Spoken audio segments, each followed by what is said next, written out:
Bonsoir, heureux de vous retrouver pour ce nouveau 7-8 le journal. Voici les titres. C'est Benoît Hamon qui représentera le PS lors de l'élection présidentielle de 2017, vainqueur du second tour de la primaire de la gauche avec 58,87% face à Manuel Valls. Nous reviendrons sur cette soirée et les différentes réactions dans le département. 1,1 milliard d'euros, c'est le montant du budget du conseil départemental des Yvelines. Le vote s'est déroulé vendredi sous la présidence de Pierre Bédier. Et puis culture et un atelier scientifique à la commanderie d'Elancourt, un rendez-vous résolument futuriste autour de l'exposition textile avec des vêtements connectés. Mais nous débutons ce journal avec la primaire de la gauche, la primaire de la Belle Alliance. Le verdict est tombé et le vainqueur, député des Yvelines Benoît Hamon, a réuni ses sympathisants hier soir à la salle de la Mutualité à Paris, parmi eux des Yvelinois justement. Une soirée festive sous le signe du rassemblement de la gauche, le reportage de Nicolas Kirilovitz et Nicolas Dandry. 18h, les festivités se préparent dans la salle de la Mutualité à Paris, le lieu choisi par Benoît Hamon pour la soirée électorale de ce second tour. Des soutiens yvelinois ont fait le déplacement, téléphone en main, ils obtiennent les premières tendances dans les Yvelines. Pour l'instant, je n'ai pas de résultat, mais à mon avis, ça sera triomphal pour Benoît Hamon dans une demi-heure. C'est vrai que le regain de participation est aussi très vivifiant pour le résultat qui en sortira ce soir. Mais c'est vrai qu'on reste malgré tout serein et dans l'attente parce que tant que les résultats ne sont pas proclamés, on ne peut évidemment rien annoncer et rien dire. Écoutez, je suis plutôt confiant. J'ai un peu fait le tour ce matin dans les Yvelines. Le taux de participation dans les bureaux de vote à gauche ont beaucoup participé. Dans un certain quartier, notamment au Muro, le taux de participation a doublé. Donc c'est plutôt une bonne nouvelle, mais on attend les résultats. L'impatience est à son comble. Tous les sympathisants ont leur regard rivé sur leur portable ou sur le grand écran.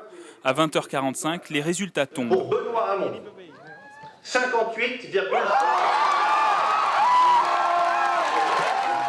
Quand il se présente devant ses sympathisants, le député des Yvelines se pose en candidat pour l'élection présidentielle. Dès lundi, je proposerai donc à tous les candidats à cette primaire, mais aussi à tous ceux qui se reconnaissent dans la gauche et l'écologie politique, en particulier Yannick Jadot et Jean-Luc Mélenchon, de ne penser qu'à l'intérêt des Français au-delà de nos personnes. Un rassemblement qui pourrait permettre à la gauche de se qualifier au second tour. Une stratégie politique partagée par l'ensemble des militants. Je pense que ce soir, le plus dur est fait. Le plus important reste à faire. Et le plus important, c'est dès demain, la discussion à gauche pour permettre le rassemblement et gagner cette présidentielle.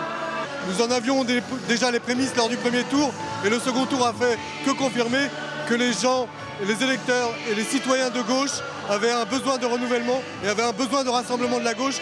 58% nationalement, 89% à Trappes. Je suis hyper content. Maintenant, tout reste à faire parce que c'est qu'une primaire. Maintenant, en route pour la présidentielle et vers la victoire le 7 mai prochain. Dans les premiers sondages donnés après la primaire, Benoît Hamon serait crédité de 15% au premier tour. Il devancerait Jean-Luc Mélenchon, donné à 10%.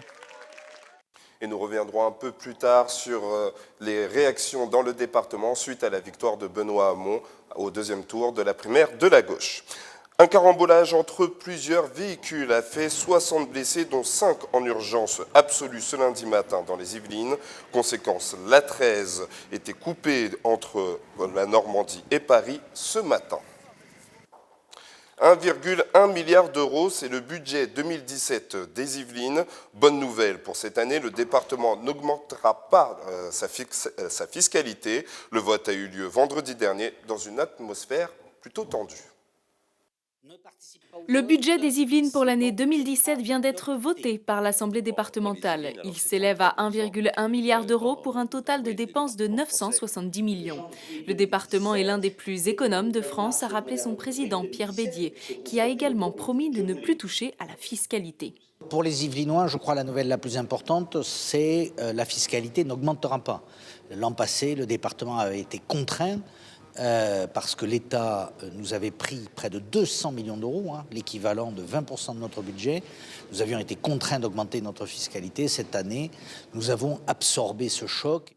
Maintenir le même niveau d'investissement qu'en 2016 sans augmenter les impôts, une équation difficile alors que le département reçoit de moins en moins d'argent de l'État.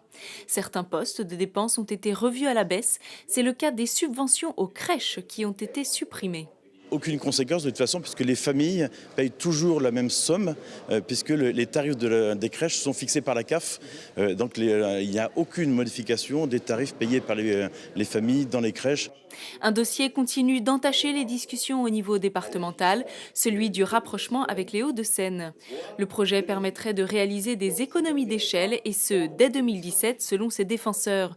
Mais certains souhaitent plus de détails. Je pense principalement au transfert de tout le personnel sur tous les sites de Versailles sur un immeuble qui serait loué à Guyancourt. C'est aujourd'hui officiel pour le personnel et ce n'est pas officiel ni pour les élus, ni à l'Assemblée, ni dans ce budget. Enfin, s'agissant de l'avenir, le département investira en priorité dans les projets de mobilité tels que le tram 13 et le prolongement du RER-E. Samedi dernier, un atelier scientifique a eu lieu à la commanderie d'Elancourt. L'événement avait pour but de sensibiliser le public aux enjeux du textile connecté. Un futur connecté grâce à la fibre textile, c'est ce que propose l'atelier des sciences à Elancourt. Une innovation avec des fils connectés qui permettent l'amélioration de ces vêtements en devenant tactiles. L'atelier consiste à coudre du fil conducteur au bout de doigts de gants, qui permet en fait par la suite d'utiliser ces gants avec un téléphone portable, donc avec l'écran d'un smartphone, ce qui n'est pas possible normalement quand c'est de la laine qui constitue l'extrémité des gants. Un mélange entre une pratique ancestrale et la nouvelle technologie qui réconcilie les petits comme les grands avec la couture. J'ai un gant plutôt épais, du coup c'est un peu compliqué à coudre. Mais après, c'est vrai, c'est étonnant, juste avec un fil, de réussir à taper sur un téléphone et que ça marche. C'est une étape qui va venir dans quelques années, ça nous paraîtra incontournable, un peu comme les téléphones portables, mais avoir sur son vêtement une lumière qui annonce par exemple, je sais pas moi, un problème sanguin, un problème de cœur ou un truc comme ça, ou sur même plus une montre, on n'aura même plus besoin d'une montre, on regardera son pull ou son pantalon, on aura l'heure, voilà, et puis c'est bon quoi. Avec ces avancées du futur, la mode se retrouve révolutionnée. Nouveaux textiles, nouvelles créations, mais aussi nouvelles formes, les vêtements se modernisent et changent d'aspect. Le textile électronique prend une grande place. Il y a des recherches qui sont effectuées à la fois par les entreprises, par les Fab Labs, par les centres de recherche, mais aussi par les créateurs. Des créations faciles à faire et des nouveautés à retrouver le samedi 4 février à 14h30 à l'Atelier des Sciences à Elancourt. Et samedi dernier, la ville de Plaisir a inauguré la salle des Gâtines qui se trouve 25-64 rue Jules Régnier. Une centaine de personnes étaient présentes pour l'occasion, ainsi que Gérard Larcher, président du Sénat. Écoutez la maire de Plaisir, Joséphine Colsman-Berger. C'est une salle que je connais depuis plus de 30 ans et je l'ai vue dans toutes ses activités, avec toute cette passion qu'il y avait à l'intérieur par le biais des associations et puis des écoles et de tous les Plaisirois. Et c'était important pour nous de la refaire. Donc voilà, ça y est, c'est fait. Donc on est ravis puisqu'on a pu faire exactement ce qu'on voulait avec la qualité que nous souhaitions justement pour le respect des Plaisirois. Donc, et puis Gérard Larcher était là quand même. Je trouve que c'est important. Et puis on avait pas mal d'élus qui étaient des nôtres. Donc voilà, c'est un moment fort. Et on revient donc en politique avec cette victoire de Benoît Hamon et on va découvrir les réactions dans le département avec Wilfried Ricci. Bonsoir Haussmann, réaction et résultats également dans le département. Pour débuter, un mot sur cette participation sur le plan national. Plus de 2 millions de personnes se sont déplacées comme pour le premier tour. On reste en dessous des records atteints lors de la primaire de la droite, mais on note néanmoins une progression entre le premier et le second tour. Progression aussi dans le département des Yvelines, de 40 000 votants au premier tour. Nous sommes maintenant presque à 48 000 et c'est peu dire que ces chiffres étaient particulièrement scrutés après les cafouillages de la semaine dernière. Côté résultats, à présent, voici dans les Yvelines les scores des deux finalistes et l'on constate que Benoît Hamon totalise 58,54% des suffrages exprimés. C'est un petit peu moins bien, un tout petit peu moins bien qu'au niveau national, mais cela reste une victoire très nette. Regardez ce chiffre pour la seule commune de Trappes où Benoît Hamon siégeait en tant que conseiller municipal il y a quelques mois. Encore, il dépasse les 89% et on notera que la participation dans cette ville a augmenté de 90% entre les deux tours. Alors, au-delà des chiffres, quelles sont les réactions ce lundi ? Au-delà des chiffres, eh bien les différentes réactions, on va commencer par celle de Catherine Tasca, sénatrice des Yvelines. Elle soutenait Manuel Valls dans cette primaire. Elle évoquait pendant l'entre-deux tours une catastrophe en cas de victoire de Benoît Hamon en raison de propositions impossibles à réaliser. Voici son point de vue aujourd'hui, lundi. Je suis évidemment déçue parce que je porte une grande estime à Manuel Valls au travail qu'il a mené et qu'il aurait pu mener. Ceci étant, notre parti a choisi de faire une primaire. Personnellement, je n'ai jamais été favorable à ce mode de sélection de notre candidat. Il ne peut pas s'agir d'un ralliement pur et simple à celui qui est sorti victorieux de cette étrange primaire. Et il faut du travail, il faut voir sur quoi on peut s'entendre.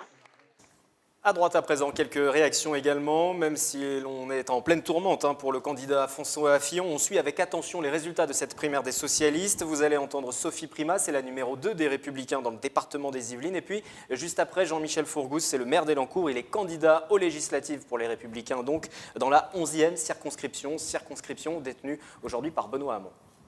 C'est ni une bonne nouvelle ni une mauvaise nouvelle. Nous avons, comme d'habitude, tracé un chemin avec François Fillon depuis plusieurs années. Donc l'élection de la gauche est un épiphénomène autour du programme que nous essayons de dérouler, de la campagne que nous faisons. Il y a une fracture très très importante de la gauche en 3 blocs qu'on retrouve là. Mélenchon très très à gauche et tellement à gauche qu'il en est proche de Marine Le Pen. Benoît Hamon qui est sur une ligne... la ligne, j'allais dire, dure du Parti socialiste qu'on n'avait pas connue depuis très longtemps. Et puis Macron qui n'est jamais que François Hollande en plus jeune et plus sympathique. Mitterrand avait réduit l'extrême gauche et le Parti communiste. Hamon a ressuscité l'extrême gauche et le Parti communiste en France. Hamon, il est frappé par une inculture économique totale. On voit bien toutes ces propositions. Il n'y a pas une seule proposition d'économie alors qu'on a des négociations de milliards de dettes. Il n'y a pas une seule marque depuis quelques années. Il y a l'aile que je connais au Parti socialiste, ils sont désespérés. Alors la primaire terminée, on connaît maintenant avec quasi certitude la liste des candidats à la présidentielle. Il faudra attendre le mois de mars pour avoir les noms définitifs, mais Benoît Hamon doit représenter le Parti socialiste. La ligne défendue pendant la campagne va donc être claire. On sera à gauche de la gauche. Comment les autres formations réagissent? On écoute les représentants locaux de ces différentes formations politiques. C'est une très bonne chose. Quand on voit les idées que Benoît Hamon a présentées et qui ont obtenu une part importante des suffrages, c'est des idées qui sont très proches des nôtres. Donc plus qu'il y a de gens qui vont vers ces idées-là, mieux c'est, quoi. Donc on ne peut être que satisfait de ce côté-là. Bon, après, entre ce que Benoît Hamon propose en tant que candidat et le programme du Parti socialiste, il va lui-même falloir qu'il clarifie exactement ce qui va se passer. Et après, c'est quelque chose effectivement qui est intéressant. Il faut rejeter aucune hypothèse pour l'instant. C'est plutôt une bonne nouvelle de voir que quelqu'un qui répète et qui puise allègrement, qui pioche allègrement dans notre programme, arrive à battre Manuel Valls, qui représente la politique sortante. Alors, c'est pas autour des personnalités qu'il faut rassembler la gauche, c'est autour d'un programme. Et d'un programme qui forme un tout clair et cohérent. Et effectivement, la Ve République nous oblige à avoir un candidat pour porter ce programme. Il faut essayer de choisir un candidat qui n'incarne pas le bilan des sortants, un candidat qui soit cohérent, qui pendant des années a défendu et a travaillé sur la même ligne. Benoît Hamon l'a dit, sur beaucoup de points, il se reconnaît dans ce que nous disons. Bon, dont acte. Nous, en tout cas, nous ne sommes pas dans une logique de négociation d'appareil. Nous parlons au peuple français, nous proposons un projet et je constate effectivement que sur beaucoup de points, il nous rejoint et il fait le même diagnostic, la même analyse que nous. Nous devons refonder notre système politique, repenser nos clivages et essayer de réunir d'un côté les progressistes pour pouvoir répondre aux conservateurs. Parce qu'on se rend compte bien que les conservateurs sont aussi bien à gauche qu'à droite aujourd'hui. C'était assez prévisible finalement qu'un candidat frondeur comme Benoît Hamon l'emporte. Là, on voit que quand même, il passe à 15% dans les sondages. Et il dépasse même Jean-Luc Mélenchon, contre qui Marine Le Pen va se retrouver au deuxième tour. On ne sait pas. Ça peut véritablement être, à mon avis, un deuxième tour très intéressant, avec peut-être, pourquoi pas, si la gauche arrive à faire union, peut-être un deuxième tour contre des candidats comme Mélenchon ou Hamon, dans lequel va y aller, je ne sais pas, mais s'ils arrivent à se mettre d'accord, ça peut être très intéressant, oui. Merci pour toutes ces infos, Wilfried Richy. C'est la fin de ce journal. Bonne soirée à tous.